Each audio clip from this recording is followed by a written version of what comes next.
D2 Word Life here with Rip Monster Truck Tides. Let's get the business. Quit stealing my shit, bitch. And today we are reviewing Riptide's favorite WCW event of all time, Halloween Havoc 1995. I wouldn't say it's my favorite. Yeah, and it took place on freaking October 29th, 1995 in Detroit, Michigan at the Joe Louis Arena. The day before Halloween. Or 2 days before Halloween, but at this point, who gives a shit? You said the 29th, which would be the day before Halloween. Yeah, it was. Or 2 days. Yeah. Yeah, and there was an attendance of 13,000 fans there. The commentators for this event were Tony Schiavone, Bobby Heenan, your boy Eric Bischoff, and Bob Chandler. Bischoff and Chandler freaking did commentary for the Monster Truck match. And Mike today. Yeah. And of course, the ring announcers for this event was David Fincher and, Michael Buffer, who did the intros for the main event at this point. Is it weird that Nick Patrick, at this point in time, that Nick Patrick had hair? You mean like longer hair than what he would usually have later on? Yes. Yeah, back then in '95, you gotta realize the mullet was in style. Nowadays, not so much. Right? I brought it back, bitch. You don't have a mohawk. Mohawk. Yeah, of course you don't have a mohawk. You don't have a fucking mullet. You got a freaking tail. That's what you got. It's a mullet. It's a freaking tail. Uh-huh. Anyway, the show was built up hyping the Hulk Hogan Giant and the Giant freaking clashes for the WCW title and the Monster Truck match. And then, we get introduced to the show by the announce team here. I think they did had opening pyro. I can give a crap less. Right? No. Yeah, and before we even get to our first match, they did show a clip from WCW Saturday Night when Sting was supposed to defend the U.S. title against Johnny B. Bad, which no-showed. Right? Only for Johnny B. Bad to be shown backstage in an interview, already missing his match. He goes, "Yeah, it was late to the show. I had a flat tire." Then Diamond Dallas Page with... Now, he said he had car trouble. Yeah. And then he's like, "Oh, I got a flat tire." Yeah, and then that's when DDP came in with a Diamond Doll and Max Muscle taunting freaking dang Johnny B. Bad, and Max Muscle even said, "Yeah, it sucks to have 4 flat tires." Or whatever he said sarcastically, and Johnny B. Bad goes, I only said 1 tire. How did you know it was 4? And that's when the brawl started, and thus giving us our first match of the show here, which was DDP defending the WCW Television Championship against Johnny B. Bad. And Johnny B. Bad is better known as Mark Marrow. Is it bad that I forgot who Max Muscle was until I saw this? I don't even remember the guy at all, so don't feel bad. Yeah, this was Mark Marrow before Mark Marrow, where when supposedly he was getting in between Diamond Dallas Page and his wife at the time. Well, his girlfriend / wife. In storyline. Yes. Because she wasn't his wife. Oh, no. Fiance was what I was saying. Because they were together, but they weren't married just yet. The Diamond Doll, obviously, is better known as Kimberly Page. Yes. And of course, obviously, in real life at this time, Johnny B. Bad was married to Sable, who wasn't even known at this point yet. Yes. In real life, so there you go. Yeah, and I wonder who Sable in later on in life ended up marrying. I heard it was a big upgrade. Oh, I heard that he was a beast. and a conqueror of the streak. Wait, what? Wait, well, we're not even in Why are that you even timeline. That would here? be like 10, that would be like 20 years from this point. Wait, what? Well, I also heard his daughter's husband is afraid of him too. Yep. Anyway, but yeah, we can talk about that all we want, but we gotta get back to this match. We can't keep losing track like this. And yeah, Johnny B. Bad started off the action against the reigning champion DDP quickly, but DDP eventually got the offense back in. He was in control for most of it, including at one point locking a chin lock in on Johnny B. Bad, and that's when I'm like, okay, match of the night, review's over. Right? Yeah, no, that's not how it fucking happened. Well, when DDP was in control, there was some interesting storyline development here, because when DDP was in control of Johnny B. Bad here for the most part, at one point he turned to his wife, or their diamond doll, whatever, Kimberly Page, whatever you want to call her, being like, hold up the sign that says 10, which she refuses to do. For him, yes. For him. And then later on in the match, when DDP was in control And once you have to again. say that when Johnny B. Bad's music came out, someone he had met backstage or in the audience dressed up as Johnny B. Bad's ring attire, and then he came from the crowd. It's like, yep. And at one point, freaking Johnny B. Bad was freaking taking control. I think this was near the end of the match up here, where Johnny B. Bad put Diamond Dallas Page down, and that's when freaking Kimberly held up the 10 card while he was freaking like posing for the crowd. Right? No, that's when he hit the flying double axe handle off the top rope. Diamond Dallas Page was down, and then he holds up his fingers as a 10. Then he looks over and goes, "Huh? Huh?" And then she holds up the 10 card. Yeah, and then afterwards, both men exchange freaking lefts and rights to each other.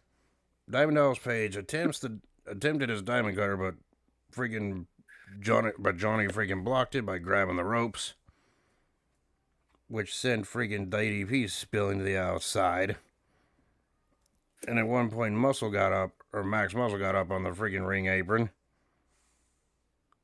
and DDP almost hit Muscle up on the apron, or his bodyguard Max Muscle up on the apron. Johnny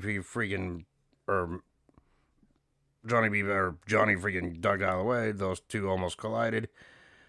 But Johnny B. Bad ended up drop kicking DDP in the Max Muscle anyway, knocking him out of contention. Yeah. But then DDP got the advantage last minute. Freaking DDP held freaking Bad in place for freaking Max to freaking clock him one, but freaking Bad freaking moved out of the way. And DDP ended up getting nailed with a clothesline instead. As we know, and then the end of the match came when freaking Johnny B. Bad knocked Muscle off the apron and covered DDP for the 3 count to win the television title. Yeah. Boy. So this was just the start of DDP's downfall. And I know I can't. I mean, my little description near the end can't really do it justice. This is a match you got to see for yourself. It was the opening contest, and obviously, I think the best match of this card. I couldn't go spot and then for we spot go because we just be backstage sitting with here. Mean Gene Okerlund and Johnny B. Betts, and Mean Gene was saying, "Oh, in honor of your Tutti Frutti, I'm gonna sing Tutti Frutti." And I'm just like, geez, that's cringe. But anyway, your thoughts? My God, Mean Gene singing Tutti Frutti, which he has done before. Yeah. But yeah, your thoughts on the opening contest. Which spot stood out to you between DDP and Johnny B. Bad here? It was a decent match. It had just ups and downs like any match, but yeah. There were several 2 counts in here that I didn't go over. Both men really knew how to work the crowd though when they were stalling in between moves. with DDP getting that heel heat, Johnny B. Bad getting them cheers. Yeah. And the story with Kimberly on the outside cheering for DDP's opponent really added to the story of this match. Right, as we know. So yeah, Johnny B. Bad winning the championship. I thought it was a good way to open up Halloween Havoc, and that was the only high we got from there. It was a downward slope. Right. Yep. And then we go on to the next match of this card, which was Randy Savage taking on the Zodiac, or a.k.a. Brutus Beefcake, a.k.a. the Booty Man, a.k.a. Ed Leslie. And apparently the Zodiac here was a replacement for freaking Kamala. And the Zodiac representing the Dungeon of Doom here. Remember that stable from WCW? Ugh. No, I don't want to remember the Dungeon of Doom. Lord knows that was one of the worst fucking stables ever. Lord knows they were all over this pay-per-view. Literally. But yeah, Zodiac made his entrance, and what I find interesting about this, because the entrance theme that Zodiac came out with would also later on become Rey Mysterio's WCW theme. You notice that too? Yep. Then Randy Savage came out, hugged a fan there. They kind of followed him to the ringside area for some reason. Right. No. And of course, this match was quick. As soon as Macho Man got into the ring, he freaking nailed Zodiac in the back, pushing him to the metal rope. They go on to the outside because the freaking fan tried to do everything to get to the both wrestlers in the ring. I don't know if it was a plant or not. It was the same one that freaking followed Randy Savage down the aisleway, basically. Yeah. But once the fan was escorted out of the ring, Macho brings freaking Zodiac back into the ring before he took Zodiac down with a slam, followed by the elbow off the top rope, and got the pinfall win. That's exactly how it went. This match only lasted about 1 minute and 30 seconds. So 1.5 minutes. There really wasn't much substance to this. Your thoughts on it? On this short squash, basically, is what it was. It was a match. That's all I could say. Yeah, a very short one. I guess. And what the fuck would you call yourself the Zodiac? And I've asked Ed Leslie on that one. I have no idea. And saying, "Oh, I'm from the land of the yin and the yang." And I'm just like, oh, geez, no wonder he lost his match in quick fashion. Right. Yes. And of course, the big story here is that Randy Savage won his match. And if Lex Luger could win his match later on in the show, then those two would face each other later on in the show. Yeah. So yeah, that's the big story. Well, that's probably why freaking this match was so quick. Right? Most likely. Yeah, but I really wasn't into it. There wasn't any substance there for me to even get excited about here. It wasn't even a match. Exactly. It was just them showing, Ed Leslie or the Zodiac or the Booty Man losing. Yeah, and then of course backstage, Mean Gene had to talk about the WCW hotline, obviously, followed by the interview that you mentioned earlier with Johnny B. Bad here. And then we go on to the next matchup here. Road Warrior Hawk taking on Kurosawa. I'm bad at these names. Kurosawa? Yeah. You almost had it. You just put the wrong emphasis on the letter that was supposed to be there.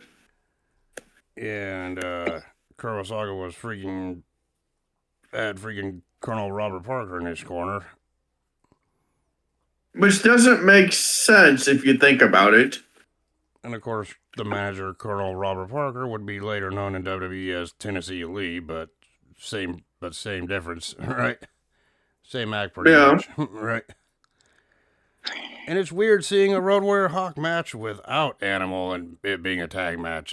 Did that feel a little weird to you? Yeah.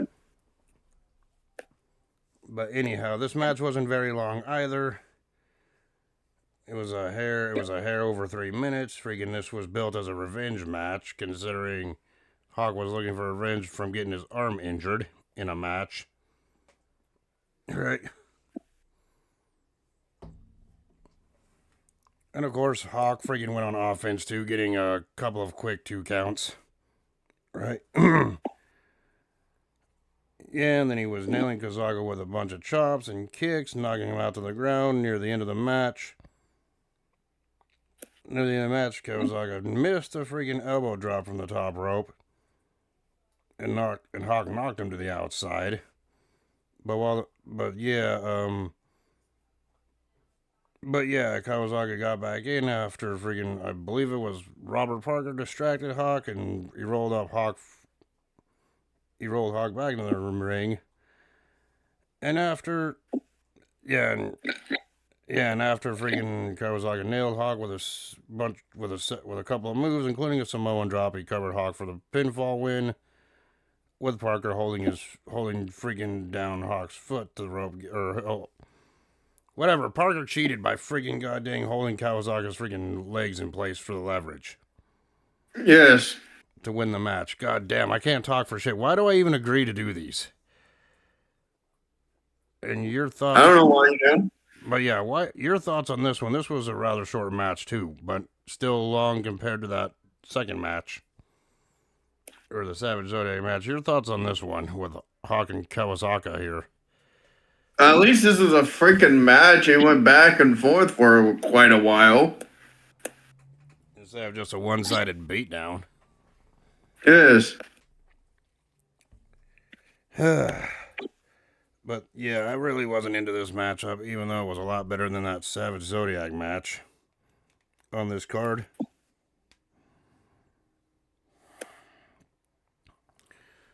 Yeah, and of course, Hawk freaking got up after the match, dispatches Kawasaki out of the ring, and then Park and Kawasaki made their way back to the ring, up the alleyway to the back, with Hawk posing in the ring despite taking the loss.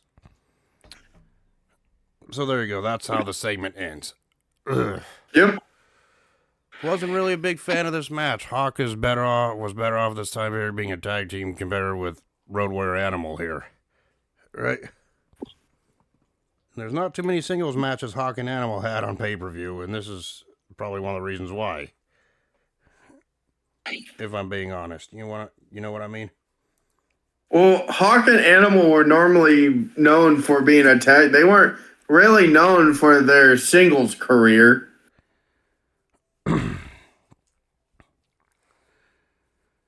And then backstage we've seen an interview from Mean Gene with Randy Savage talking about his possible upcoming match with Lex Luger and how they were teammates for the freaking War Games match the previous month at Fall Brawl, leading up to a little dissension between the two. You gotta realize freaking Lex Luger's only returned to WCW a little over a month prior during the first ever Nitro broadcast. Right? From WWE at this point. Yeah. But we go back to the next match, which I was kind of actually surprised. I totally forgot about this person being in WCW, and I'm talking about Sabu with the Sheik taking on Mr. JL or Jerry Lynn under a mask. Right? Yeah. Is it bad I forgot about freaking Sabu's time in WCW? He was only there for like a short period anyway, so... Right? I think he was only in WCW for like a month or so. Maybe a month or two. I know he competed on at least 2 episodes of Nitro. Yes, I've been doing my research and watching Reliving the War. That's how I knew, but I totally forgot. I'm far beyond the 1995 year when it comes to the Reliving the War series. So yeah, that's why I totally forgot about Sabu and WCW, right? Yeah, well, also the Sheik being there. Sabu is mostly known for his career in ECW, not so much WCW, right? Well, ECW, WWE, TNA. TNA. Shit, I remember his run in TNA more than One his WWE days. one match in AEW. Is it bad that I remember Sabu's time more in TNA than I did with WCW? Yeah. Oh yeah, and apparently freaking this was Jerry Lynn's freaking WCW in-ring debut as well, known as JL. And of course, Sabu ran to the ring and freaking and immediately freaking kicked freaking JL to the back of the head, starting this match off. I mean, Sabu's matches will always start off crazy like that, right? Yeah. Yeah, then shortly afterwards, Sabu freaking nailed a moonsault on the outside that took both freaking Jerry Lynn out and the Sheik out, his own manager. Right? Yeah. And of course, JL tried to freaking take an advantage later on, climbing to the top rope and nail a moonsault and a sit out power bomb for a 2 count. That was also good to see, but that was just a little glimpse of what Jerry Lynn could do in that ring, right? Which Jerry Lynn was also a legend in his own right. Oh, did you see the scar that was on Sabu's chest, though? Yeah, that looks sick. That looks sick right there. Yeah, I noticed that. And at one point, Sabu nailed a top rope plancha and scored a 2 count. I'm only going over the high-flying high spots. That's pretty much what this was anyway. Right? Yeah. For the most part, freaking Sabu went back to the top, but got drop kicked, but he landed on the outside. But then Sabu got back up on the apron immediately and choked freaking Jerry Lynn or JL on the rope. Right? And Sabu capitalized on this with another moonsault and got the 3 count. Well, the Arabian Facebuster. Or the Arabian Facebuster, whatever you want to call it. It was the Arabian Facebuster, but without the steel chair. Yeah, but either way, that got Sabu the win here.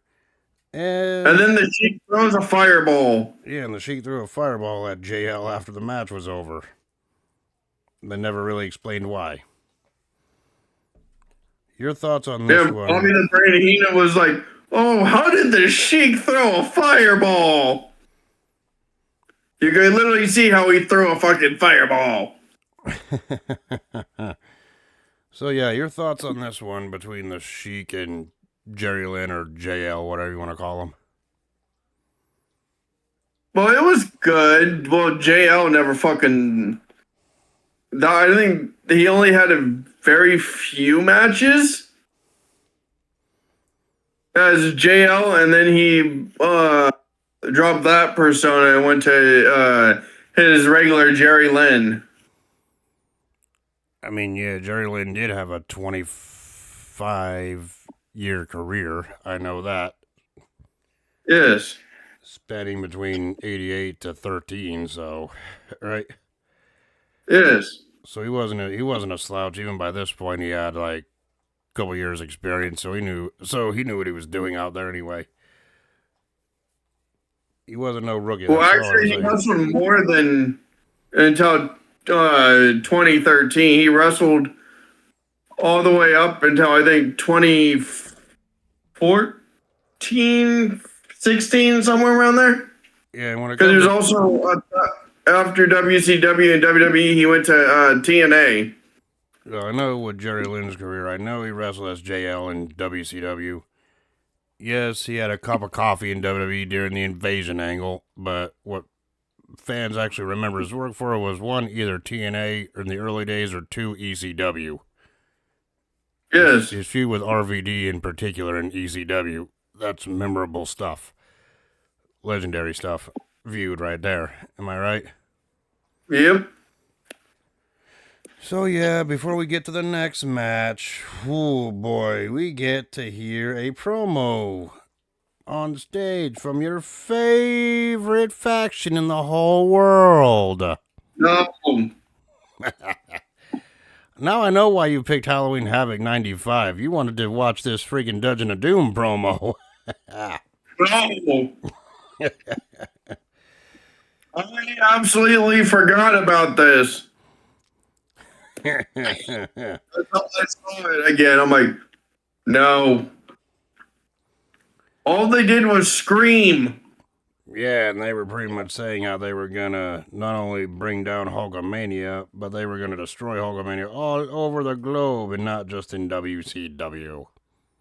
Oh, the moon stars have aligned. And when you put on the black, brother, the dark side has taken control over you, brother. And the only thing I can think about is like, what are these guys smoking? Yes. And I'm just like, ugh.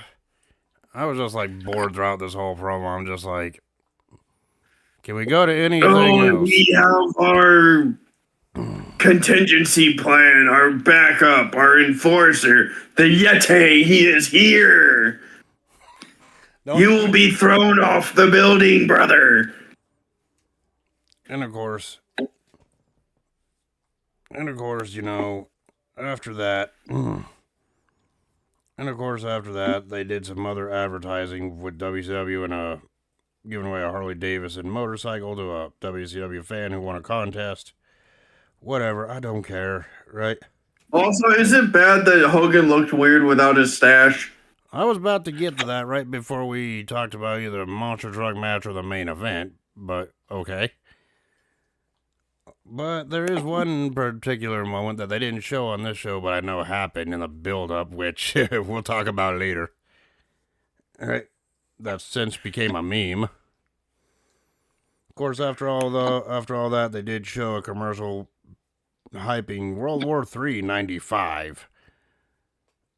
It is. Which took place on November 26, 1995.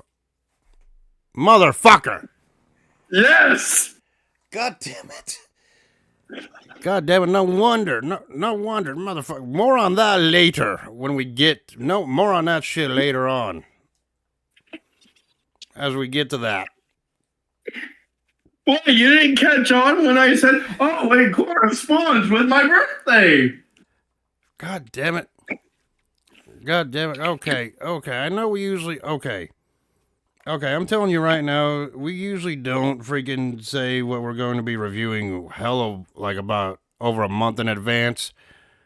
But I guarantee you, this motherfucker already done told me he wants to do World War III '95 as a dang review in literally the same week as Thanksgiving. Yes. So when that friggin' time comes, don't be surprised when he announces next week we're doing World War III '95. Oh no, it's towards Thanksgiving. But also the reason why is because I said, oh, it corresponds with my birthday, which is November the 26th. I get it. I get it. Jesus Christ, I just freaking read that out loud and I thought to myself, wait a minute. That date sounds familiar. Son of a bitch. Right? Hey, I said it corresponds with my birthday. You didn't catch what I meant. Okay. It's not my fault. But anyway, moving on with this abomination of a show. The next match we got Lex Luger taking on Ming, better known as Haku, and he was accompanied by the Taskmaster Kevin Sullivan in his corner. Yeah. Yeah, with the stipulation being if Lex Luger wins, then he will be facing Randy Savage later on in the night. However, if freaking Ming wins, then the Randy Savage match is off. Which, confusing ending here, right? Ugh. I gotta be honest with you, I fell asleep with this matchup, and no offense to Ming, better known as Haku or Lex Luger. I just wasn't into this one, but Well, WCW didn't utilize Ming or Haku like they should have. it wasn't until like after his run with Dungeon of Doom they paired him with Barbarian for the Face of Fear, which was an upgrade from what he was doing here, as we know. Yeah, but that tag team wasn't even any better than the fucking what he had later. Yeah, the Dungeon. Well, you gotta realize it was a step up from the Dungeon of Doom stuff at this point, but that thing that would he come had going on was better than the Dungeon of Doom. Anything was better than the Dungeon of Doom stuff, right? I'm sorry, I'm surprised it even lasted that long.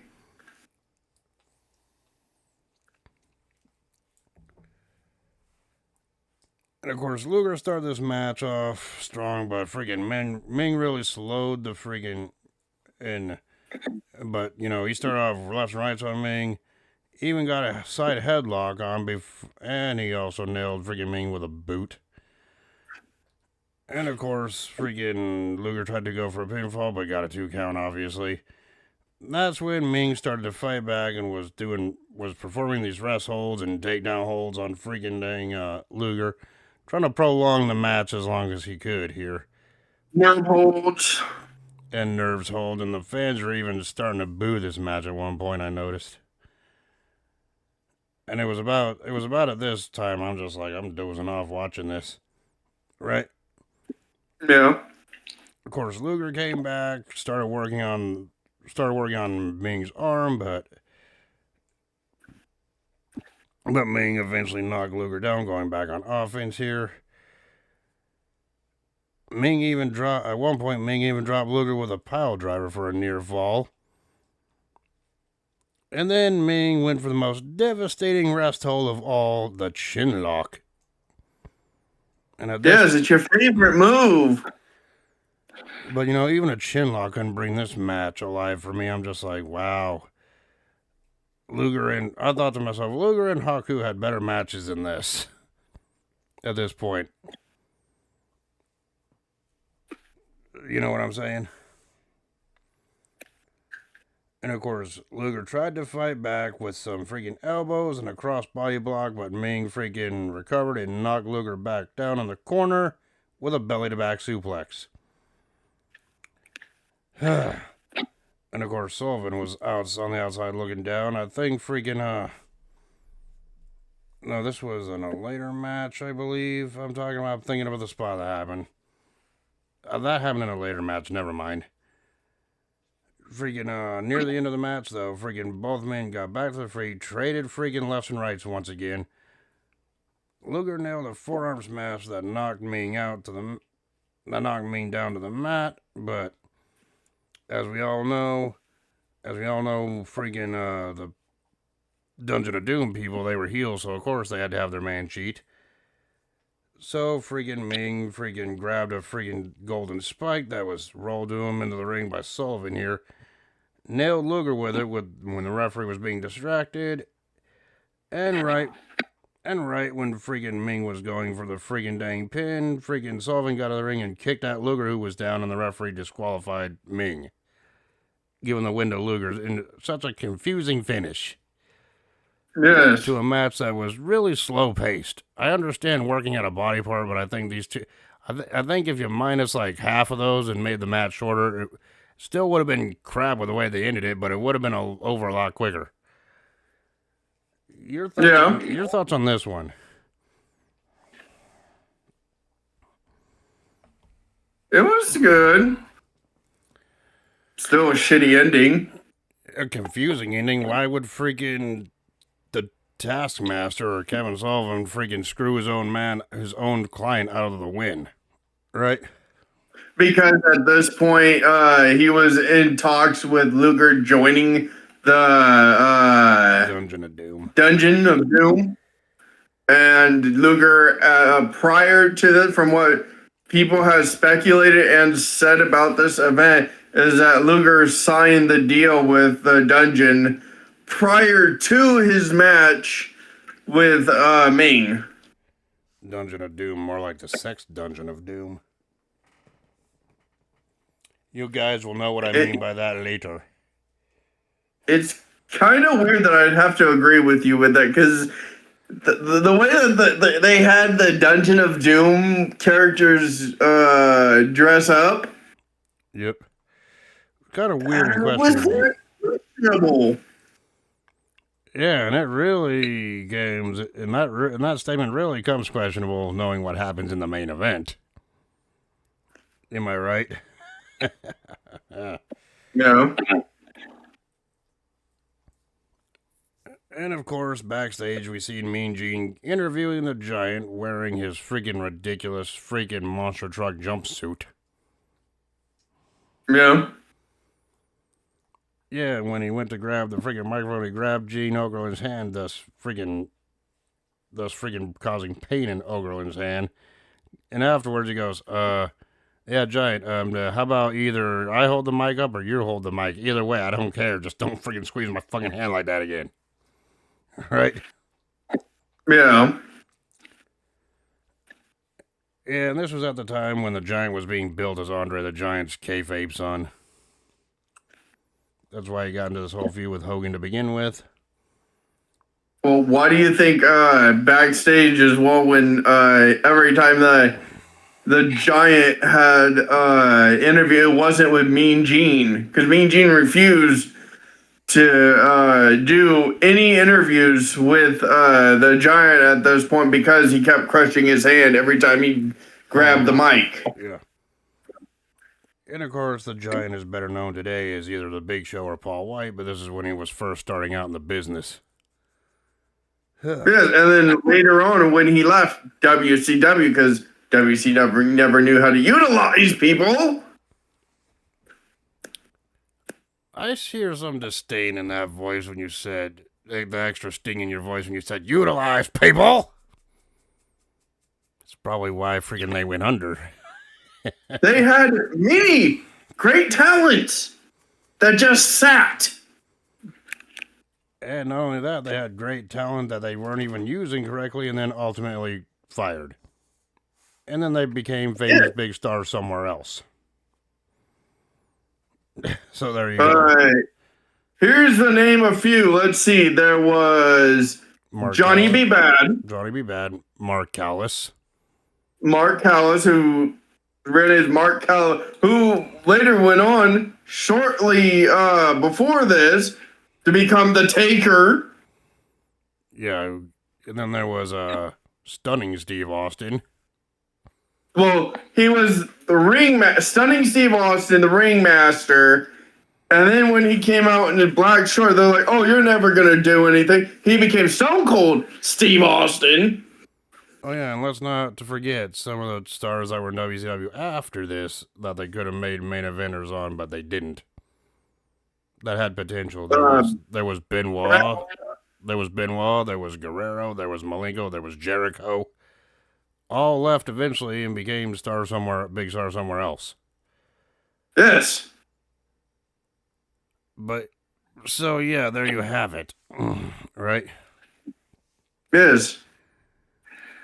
But anyway, we get on to the next match after the Giants interview pretty much saying that Hogan can't overpower him in a match or in the machine versus machine battle they were going to have. We go on to the next matchup, which was Arn Anderson and Brian Pillman against Sting and Ric Flair. Oh yeah, and they let go of Flying Brian Pillman, which was a mistake. Yeah, Brian Pillman duped him. Yeah, because they wanted him to be on one of their pages. He's like, fuck this. Yeah, No. And according to the story I heard, freaking Brian Pillman goaded freaking Eric Bischoff to fire him too, so he can work on his loose cannon freaking character in ECW. And what does Brian Pillman do? Hoodwinks Eric Bischoff by signing with WWE. Yes. The competition. Well, that's because he's like, oh, I want to be something more than just flying Brian. I want to be kind of like a loose cannon. I want to do a little bit more extreme stunts.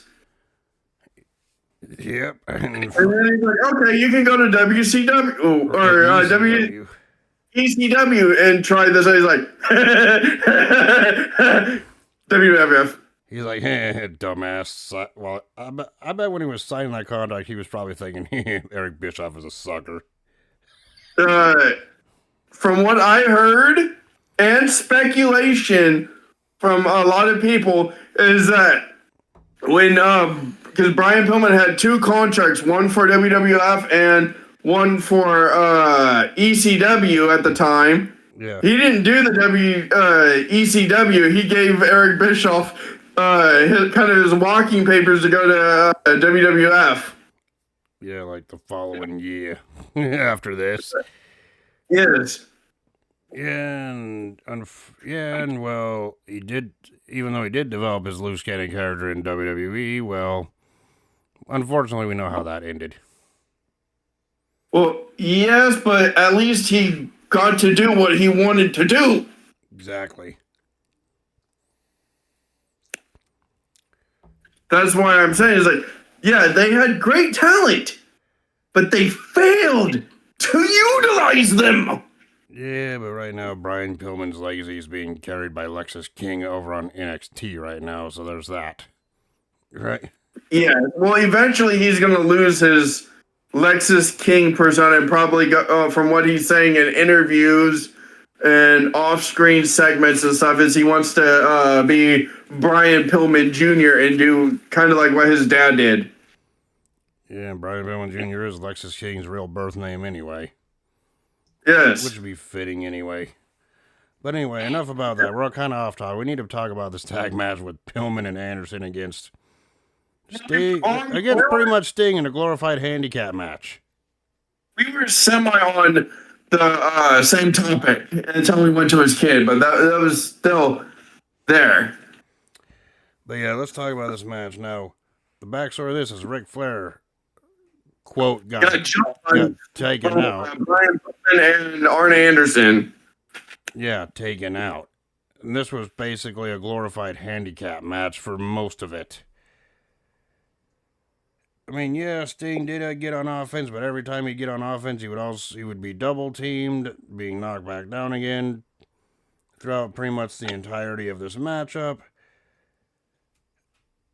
Because, yeah, there was a bunch of freaking tags in and out between Anderson and Pillman to wear Sting down with rest holds, power moves, other holds like that to wear the Stinger down. So, yeah, that's not worth going over here because, that would sound boring as hell. But, I was just bored watching it, but, it is what it is, right? Yeah. But, after Sting fought back and went down for like the 50-11 time here, Ric Flair got the biggest pop of the night. When he came out to the ring, dressed in his street clothes, wearing a bandage over his forehead. Right? Yep. And every time he get into the ring, the referee would stop him because he wasn't tagged in yet. And pretty much from this story on, the double teaming on Sting kept continuing, and everyone was like, okay, they're waiting for the hot tag to Flair because everyone chanted the "We Want Flair" chant. But I gotta mention this: freaking Anderson at one point took Sting down and put him in a chin lock. Yeah. Sorry, I have to mention the chin locks. But eventually, near the end of the match, Sting got back in control. Finally, when he knocked freaking, I believe it was Pillman down with a clothesline. And then right when he got the hot tag, Flair got the tag in near the end of the match. Everyone was going crazy for Ric Flair. They wanted to see Ric Flair beat the hell out of Anderson and Pillman, only for Flair to freaking turn around and attack Sting, his own tag team partner. Yes. At this point, is anyone really surprised that Flair sided with Anderson and Pillman here? Not really, no. Yeah, and then freaking Anderson, Pillman, and Flair freaking continued to beat down Sting until the referee was like, that's it, I'm calling the match, you're done. ending the match right there. And initially, this match was ruled as a no contest, or assumed a no contest, but I guess it was later determined that the winners of this tag match was Sting and Flair by disqualification. Yes. Because of the beatdown that Sting got. Yeah, this was a pretty long time match. Most of it was just Sting getting beaten down, trying to mount an offense, get beat down again, offense beat down, offense beat down, double teams. Classic heel tag team trope that we always see, only to get the hot tag and getting screwed. Your thoughts on this one? It was a decent match up until Flair showed up. Yeah. Of course, a good spot was freaking Arn Anderson hitting the double-A spine buster on Sting when he tried to make a comeback. I guess that's a highlight-worthy one. Right. Well, also, Sting freaking put his knees up when Flying Brian or Brian Pillman freaking tried to do some aerial shit off the top rope and fucking got crushed by his knees. Yeah, we call that the aerial stuff that gets always reversed. We just call that flying nothing. Yeah, so Flying Brian became Flying Nuttin'. Maybe he was going for a splash off the top rope when that happened. But yeah, I mean, I didn't go through for all spot for spot, because like I said, long story short, it would have just been me pretty much saying, Sting got on offense, only to get beaten down again. Sting goes on offense, only to get beaten down again with this move, or that move, or this move. Yes. Like I said, it was just a glorified handicap match, which turned into a 3-on-1 handicap match at the end. Right? It turned into a freaking triple threat handicap match. So yeah, I thought this match was okay. I mean, it told the story of Sting trying to get the hot tag. Of course, after the match when Sting got attacked by Flair, he tried to go after Flair. I guess in the build-up, he said, "Yeah, Flair, if you double cross me, you're a dead man." But Sting didn't get any offense on Flair. Oh no, he got offense on Flair, but that got smothered by Arn Anderson when he came from behind and freaking body checked him, and then just kept curb stomping his ass. So yeah, this match was not really about the match. It was more about the angle they were working at. Stomping in the actual sense of the word as curb stomping people. I'm saying he just kept putting boots to his ass. Yeah, so this match was more of like storyline development more than a match, right? Well, this was also where he would also start to lose his Surfer Sting persona and go to his Sting persona. Yeah, because it was like a couple months after this, we noticed the change in Sting's hair from blonde to, the dark brownish color, and then it would be like a little under a year after this, he just decided to disappear and go up into the rafters, morphing into his Crow Sting character. Yes. That he would become more famous for. Where he would not talk, he'd just be silent. Yeah. Silent. And have his actions speak for him. Yes. So, I thought the match was okay. It was more of an angle than an actual match, but, there ain't nothing wrong with that. But on a karate show like this, you probably should have had a definitive winner. To me, that would have gotten him more points instead of the whole double turn angle they were going for. And then they put up 4 fingers, signifying the 4 horsemen were coming back. So it would be Arn Anderson, Flying Brian, Ric Flair, and Chris Benoit. Yeah. So yeah, anyway. Which later then turned into Mike Mondo. Yeah, who freaking would have... Yeah, and you gotta realize at this time, freaking Mondo McMichael was a regular commentator for Nitro at this point before he became an in-ring competitor. Yes. But yeah, he's like, oh, we're going to take you back to school. First, you don't mess with Arn Anderson. Second, you don't mess with Flying Brian. Third, you don't mess with you don't act or talk or do things like Ric Flair. First of all, who gave a shit? Yeah, pretty much you just recited what Flair said when Mean Gene interviewed him after the match, so I don't even have to talk about it. Yes.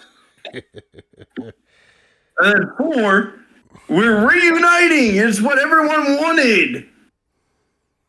No one really wanted the 4 Horsemen back. Anyway, after the match and the post-match promo that pretty much you got into detail with. They wanted the original 4 Horsemen. Yeah. Which was Tully Blanchard, Arn Anderson, Ric Flair. And was it Ole Anderson? Was one heel horseman too? Yes. Yeah, I think those were the original 4. Yes. They didn't want no bootleg. Anyway, after that whole match and promo segment, freaking we see. But don't get me wrong, Bryan and Chris Benoit. Yeah, those 2 were good additions to it. But when they started adding the others, like Mondo McMichael and others, and Kurt Hennig. Yes. No offense to Mr. Perfect, he really didn't fit with the 4 Horsemen, and that was a short-lived stint in '97. He did go in the NWO, and yeah, that was a little bit odd for Kurt Hennig to be in NWO, but it was more fitting for a stable group. Well, because Kurt Hennig was more of a heel than a face. And then later, after his NWO days, Kurt Hennig would form the West Texas Rednecks stable tag team. Oh, God. Remember that group? Oh, God. I mean, hell, you had us review. Yeah, it was, Hell, you had us review, what was it? Freaking Hog Wild of '99 when the West Texas Rednecks was a tag team group, so obviously you remember who they were. Yeah, it was Bray Wyatt's father and uncle. Along with Kurt Hennig here.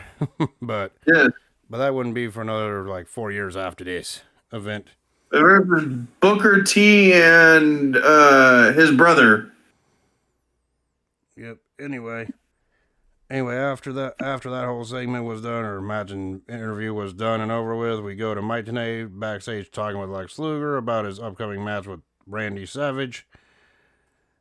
And Luger talks about the forces in the World Championship Wrestling not wanting him to come out on top, but we'll see what happens in that match, right? And then what was up after this one? Ah, shit. Do I really gotta talk about this? Yes. Where in my contract does it state that I have to talk about monster truck matches? It only says wrestling matches. This is not a wrestling match. Technically, you are correct, but technically, you are wrong. You know I'm correct on this one. It was a monster truck sumo wrestling match. In other words, it was a monster truck shit match. Which kind of ruined the monster truck aspect when they fucking welded the bumpers together. Yeah, and they were talking about the status of and how big and freaking how much and what was on the monster trucks, how much they weighed. I could care less about that. I'm not a monster truck guy. Right? And this took place at freaking the Cobo Hall freaking building, right adjacent to the freaking Joe Louis Arena. Ugh. And of course, Eric Bischoff and Bob Chandler were the commentators for this one. Like I mentioned earlier at the start of this dang review. And all I can say is, I can recite this whole match. Oh, he's pushing the other one towards the circle. No. Or Hogan's pushing Giant towards the circle. No, Giant's pushing Hogan towards the circle. Oh, there was an explosion. They also had two people that were their co-pilots that were controlling the back wheels. Yes. Oh, they're in the middle now, just pushing each other back and forth. What's gonna happen next? Come back in 10 minutes, you won't miss a fucking thing. Come back in another 15 minutes. Oh, yeah, you still wouldn't miss a goddamn thing. Oh, look, they're pushing each other around in a circle. Oh, freaking, bombs went off. Ooh, scary. Right? Which actually would have been very horrible if it would have hit the gas tank. Yeah, no Luckily, shit. the damn tank was fucking reinforced. Yeah, no shit, it would have been horrible. Of course, I did like the monster truck designs. That's the only freaking goddamn credit I'm going to give this, by the way. Oh, the dungeon truck and the Hogan truck. Yeah, I did like the designs of them. I'm not going to lie, but that's the only credit I give this thing. Well, because they had to. The reason why I'm saying is it was reinforced because they put freaking charges at random points on the roof. Yep. And if you would have gone over it, it explodes. Hogan, luckily, yeah, he went over, but luckily it didn't break the reinforced seal on the gas tank. Because if it did, it would have been a whole mess of a thing. Oh, and how did we get to the end? When Hulk Hogan pushed the Giant's freaking monster truck out of the circle. And then the Giant gets mad, goes to chase Hogan over to the freaking ledge of the building. Yes. And then he freaking grabs him to chokeslam him over, and then somehow Through the power of Hulkamania, brother. Everyone thinks, oh, Hogan killed him. Yes, with the Giant falling off the side of the building. And then Hogan freaking checked the damage. Which was a dumb fucking stunt to begin with. Yeah, then Hogan looked over the building to check the damage house. Uh-oh, we're going to need some help, brother. Right? And then I'm just like, wow, your thoughts on this? Luckily, they had cushions down below as well. Well, obviously, because a fall like that would have killed Paul White. Well, they had it on the ledge as well. Reinforced cushions on the ledge as well underneath. Because, yes, that fall would have killed him because it's literally concrete and water. Yeah. But the way that it was supposed to go is that you could literally see that Paul White or the Giant, he tripped over his own foot by accident at that point. It was freaking cheesy and hokey, and the fact is they made a big deal about it on commentary, and no one knew what the heck was going on. And I'm just like, wow, your thoughts on this whole thing, because to me, this was a low point. This sucked. This was the drizzling shits. Yeah, imagine if they did that today. Maybe they could have gotten away with something like that during the pandemic era. You know, back during the Thunderdome era, or whatever you want to call it. But obviously, they couldn't do that now. You know what I'm saying? Yeah. So to me, I'm not a monster truck guy. And even if I was, I would still say that this whole thing was the drizzling shits. Your thoughts on it?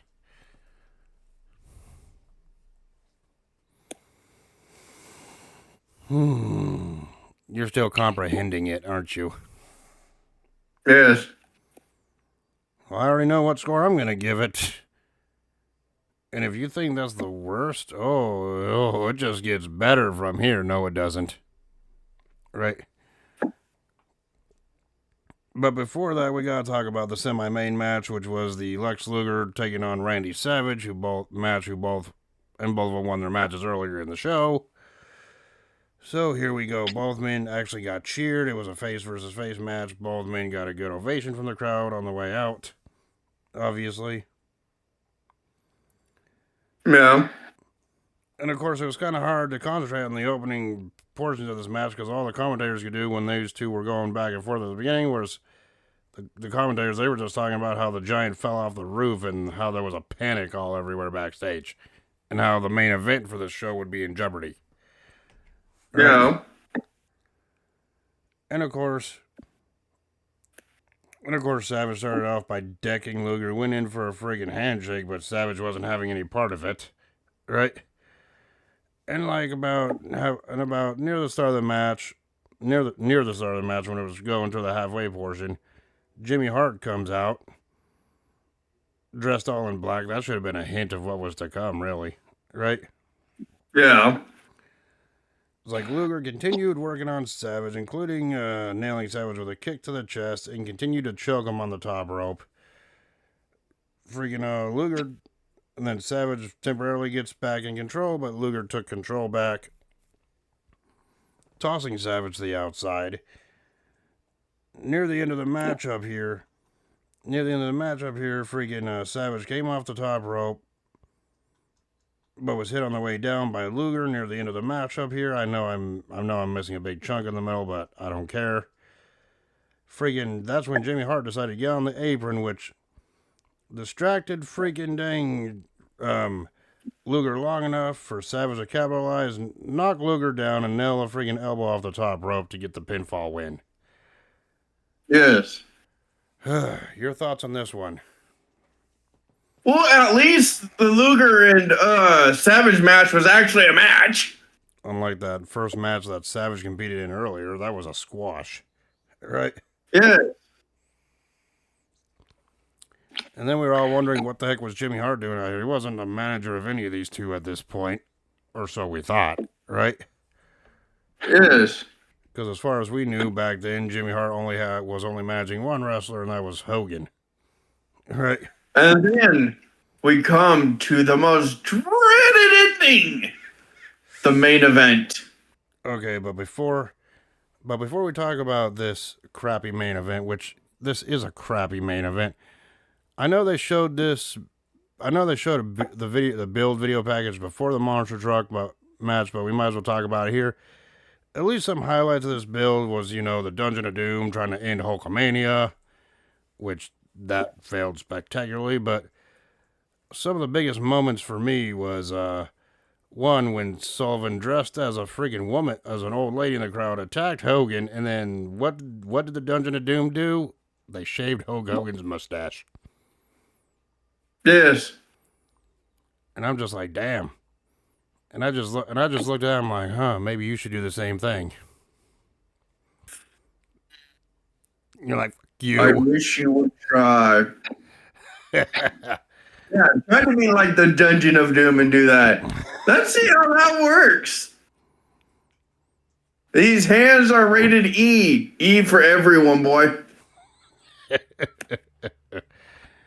And of course, the moment during this freaking build-up that they did not talk about, which I will because I remember seeing this on the Wrestling Bios channel, Reliving the War, before this event happened, was the meme-worthy moment.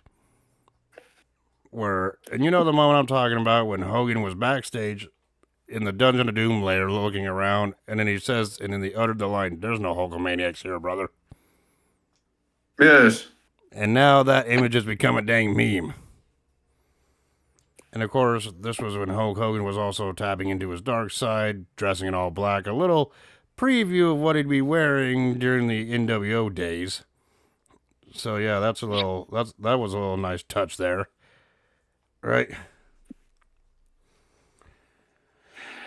So yeah, but before the match even gets started, Heenan was all talking about, is the Giant gonna be okay? His father meant a lot to me in this business. Talking about Andre the Giant once again, right? Yeah.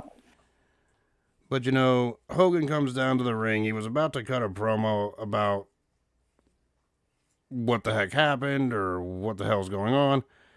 But then we hear the Dungeon of Doom music play, and then we see the Giant come out. Nothing wrong with him whatsoever. They could have at least had the Giant's forehead covered in a bandage or something, or his head wrapped or something, or could have had freaking bandages covering up fake injuries. like they did with Ric Flair earlier, but no, they didn't do that. So obviously the Giant didn't sell anything of what happened to him falling off that building. You know what I'm saying? Yeah. And then the match was underway.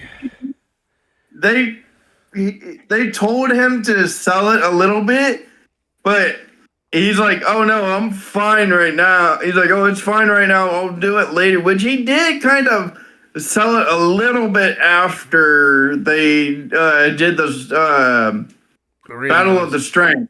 I mean, the reason I say he could have sold it with bandages because at least that would be a visual sell of the injuries he gotten to falling off that building. Yes. But no, they didn't. They could have even had Giant come out wearing a neck brace and all that shit to sell the injury he could have gotten. But no, they didn't even do that. All right. Or wraps. Or wraps. Or they could have took some of the wrap from the Yeti. Used. I mean the Yeti was worse selling freaking the Giant's injury than the Giant was. Exactly. That's pretty funny when you think about it, right?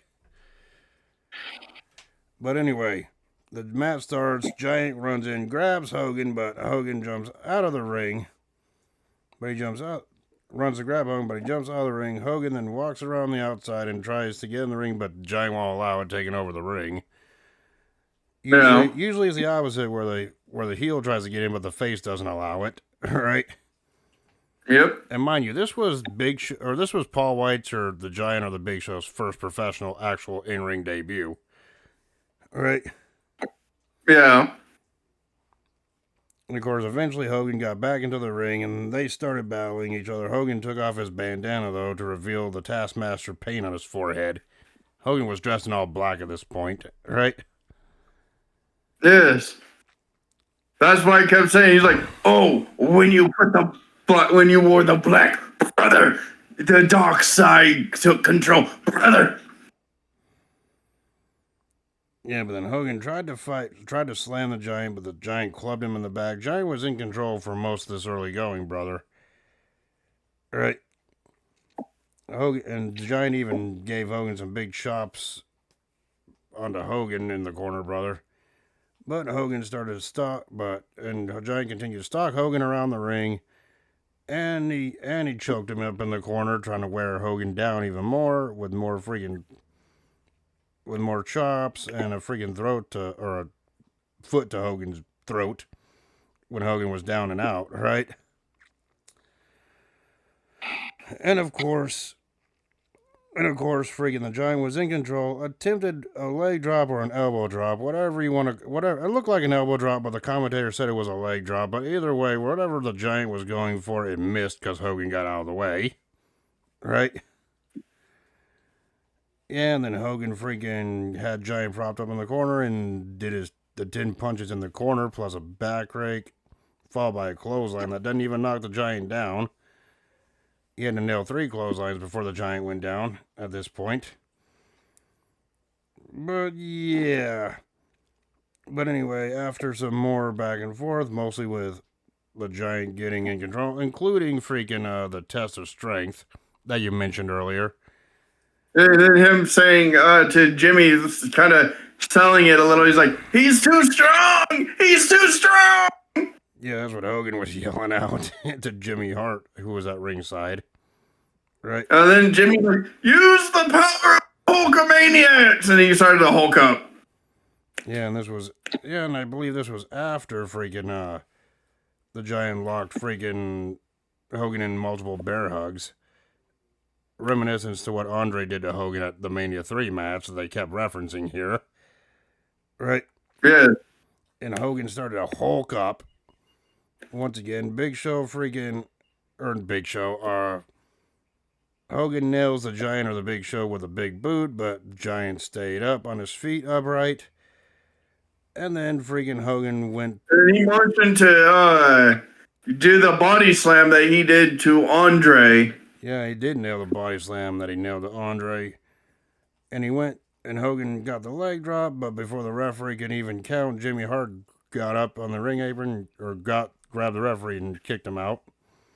No, he when after the body slam and after the leg drop, the referee went for the 3 count, but Jimmy Hart, right when the referee was going down, Jimmy Hart jumps up onto the ring apron with the title that he was holding and bashed the referee in the back of the head, which made the referee unconscious. Yeah, and then Hogan looking confused, like, what the heck happened here? And Jimmy Hart's like, oh, I don't know, let me get the referee back up. But as soon as Hogan got his back, turned his back on Jimmy Hart nailed freaking Hogan in the back with the title belt. No, you're forgetting a few things. When they get the ref up, yes, but the Big Show or Paul White, he sells it like he's so down and injured. So he's like, huh? Because right when Hogan turns around, he goes back down to lay down, and then the referee's up, and then right when Hogan turns his back, Jimmy Hart pushes the referee away, and then starts to hit Hogan in the back of the head with the title, and then Hogan fucking no-sells it like you in 2K. That's you in 2K, goddammit. And that's when freaking Hogan what's going on. Hogan fucking acts surprised, and then points his finger at Jimmy Hart like he's gonna beat him up, and then Giant comes in. The Giant gets up with Sullivan or the Taskmaster. Yeah. And freaking starts jumping him, and then Giant played the bear hug again when Sullivan and Hart were actually cheering Giant for it. Yes, and then heel again. And then we see a certain someone, and then Lex Luger comes down, attacks Savage, who tried to freaking dang help Hogan. Yeah, Savage and Luger come down. So Savage is running down, and then Luger is running right beside, trying to stop him. And then Savage pushes Luger away from him. Then Savage gets in the ring, gets a few hits on the Giant, the Taskmaster, and Jimmy Hart, and then gets blindsided by Luger. So Luger has joined the Dungeon of Doom, along with Jimmy Hart. And then we see it. We see somebody wrapped in a mummy costume come out. Named the Yeti. And then the Yeti makes his way into the ring, and then freaking locks a freaking reverse bear hug on Hogan, while Hogan was already in a bear hug from the Giant, which looks really wrong. How can I say this so YouTube doesn't get all mad at me? It looked like Yeti was going to Pound Town on Hogan. That's what was going on. That's what it looked like was going on. He was literally sandwiched dry humping him. And then after they've let Hogan out of the hold for for an awkward amount of time, Savage tried to freaking get in. Savage tried to make the save, but Savage also got a bear hug plus another bear hug from the Yeti from behind. So he got it. So you can say Hogan and Savage got dry humped by the Yeti. And then afterwards, freaking Savage got put in the freaking torture rack by Lex Luger. And the crowd was absolutely hating this. And then the referee freaking came to, pretty much rang the bell and said that freaking the Giant was the winner by disqualification. Yes, and unfortunately, titles could not be given over disqualification, yet the Giant took the belt. And that was explained away the next night on Nitro when Jimmy Hart said that the clause in Hogan's contract for the match against the Giant stated that if he got disqualified, he'd lose the title to the Giant. Which no one knew. So therefore, the Giant won the WCW Championship on a technicality here in one of the worst matches ever. Which actually did not happen because at that same night, the championship committee of WCW freaking said, no, that's not how that's going to work. We are we're freaking making this invalid and putting it the title up at World War III for vacant. Yeah, but We're gonna make it vacant because that is not how this is going down. Yeah, I know that's what was later ruled, but in the record books it says the Giant won his first WCW championship here in this match due to that technicality, even though his reign only Yes, lasted about 8 days. yes, but it's at the same time during those 8 days, the championship committee was going over their rulings and even told them for the next night on Nitro was that this is not how it works. We are vacating the title from the Giant and putting it up for grabs at World War III in a freaking giant ass Rumble match. The 3-ring Battle Royal match. Yeah. So,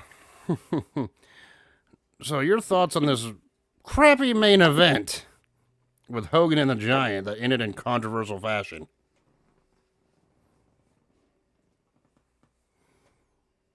It was okay, I guess. For me, it was crap. I really wasn't a fan of this. Even though the Yeti's appearance was supposed to be a serious thing, it felt more comical to me. They didn't even have him dressed up completely because you could literally see underneath the bandages of what he actually looked like, and that's not how it was supposed to go. So yeah, this main event was shit. The Big Show or the Giant would eventually have better matches than this, and Hogan obviously had better matches than this. That's obvious. That's an obvious, right? Like I said, they had great talent, but failed to utilize them. So now we go on to what I always say is our favorite portion of the review, and that's our rating system. Okay. Johnny B. Bad defeating DDP to win the television championship. I gave that one 3 3/4 out of 5. 4. About the same. To me, that was a match of the night, obviously. Randy Savage defeating the Zodiac. 0 out of 5. Half. That's being nice. Kurosawa defeating Hawk in that Revenge Grudge match. I only gave 1.5 out of 5. 2. You're enjoying these matches a little bit more than I am. Sabu defeating Mr. JL. I feel like this match could have been longer, which is why I gave it 2 3/4 out of 5. I give it a 3 because it was decent. Yeah. But it was still lacking a little bit, so that's why I gave it just a little bit more on that grading system because it was a nostalgia trip, yes, but also Sabu, even when he was wrestling in WCW, was still better than most of their talent there. Yeah. Lex Luger defeating Ming by disqualification due to a controversial, confusing finish. I also gave that one 2 3/4 out of 5. I gave that 1.5.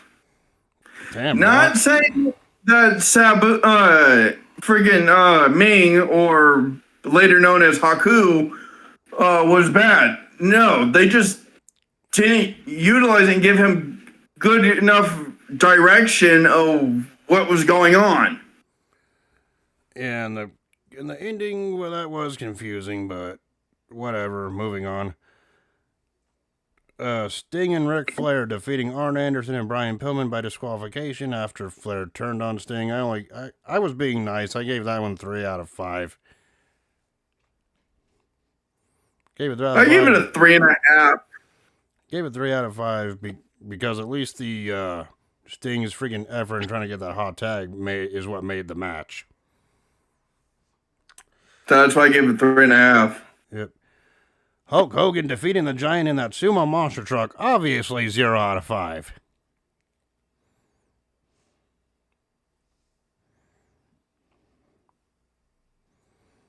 You're 2. You gave it. Yeah, that's giving it way more credit than it deserves. Randy Savage defeating Lex Luger, I gave that one 3 out of 5. I gave that a 4 because at least it was a match.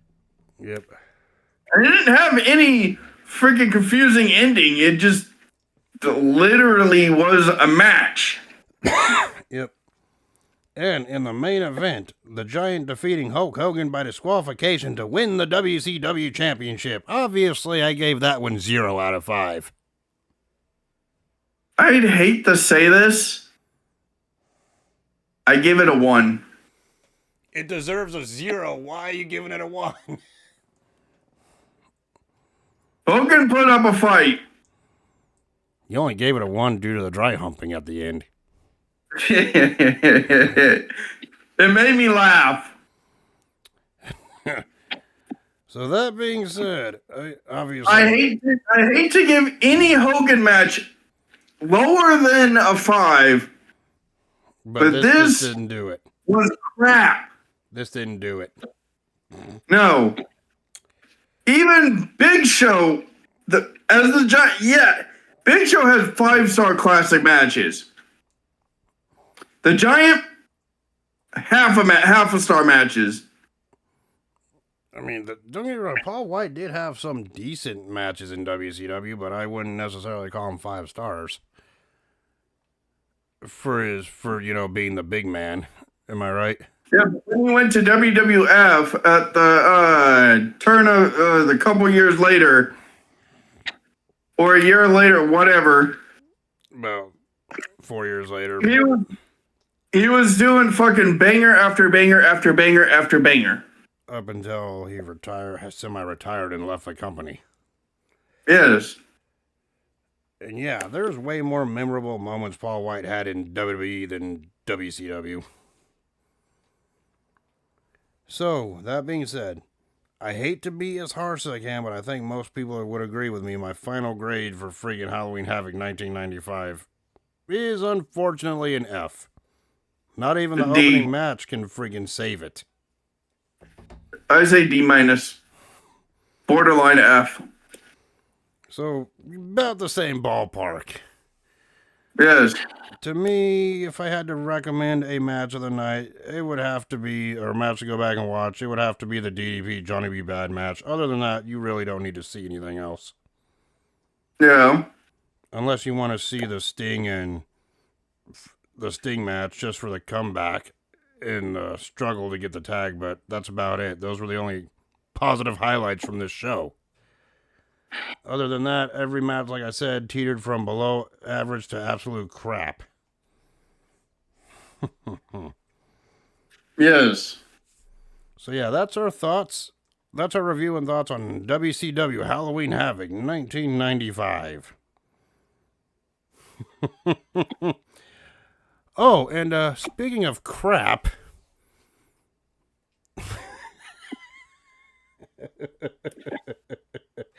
Next week is my turn for the classic pay-per-view review. Uh-huh.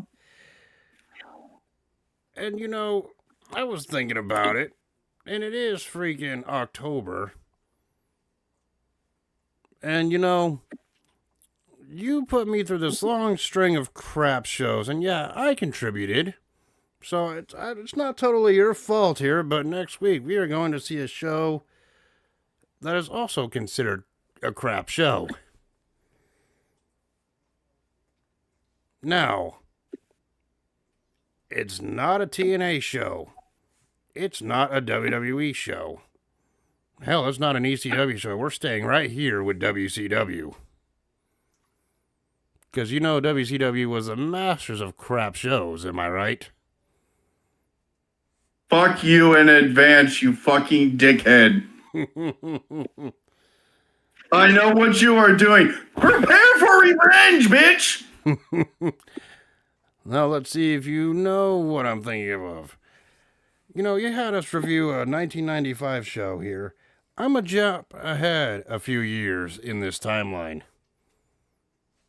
So 97, 98? About that. Or further? It's about that timeline. I guess you could nail it spot on with that timeline you're thinking of. Fuck you. So the next week's show we are going to review has perhaps the reputation of having one of the worst rematches in wrestling history. Fuck you. Next week, we are going to be reviewing WCW Halloween Havoc 1998. Fuck. To see that god-awful rematch between the Warrior and Hogan. I fucking knew you were gonna do it. How did you? You didn't know shit. Yes, I did. When you fucking said, "Oh, we're gonna jump a few years," I was like, "Oh, 98 or 90, 97 or 98." Well, we did Because 97. 97 didn't have very good matches for Halloween Havoc either. And you said we were doing October matches, and right when you're like, "Oh, the main," I'm like, "No. Yep. I plan out refuse to do it." Your contract says you have to watch it and review it, bitch. You signed the contract a couple years ago when you agreed to do this. I refuse. No, you're watching Halloween Havoc 98 next week. I refuse. If it's any consolation, the main event was freaking DDP and Goldberg's world title match. That's the only thing that saved it. Which, let's be fair, most people, when they were watching on pay-per-view, didn't even get to watch that match because their pay-per-view feed cut out. As we know. Yes, but that's the only thing that saved it. All the other matches range from average to below average to shit. Yes. So next week, we get to torture ourselves by watching WCW's Halloween Havoc 1998. Yeah, so until Wait for then... my revenge, bitch. Oh, this is my revenge for your revenge. Yes, and now it's going to be revenge for revenge.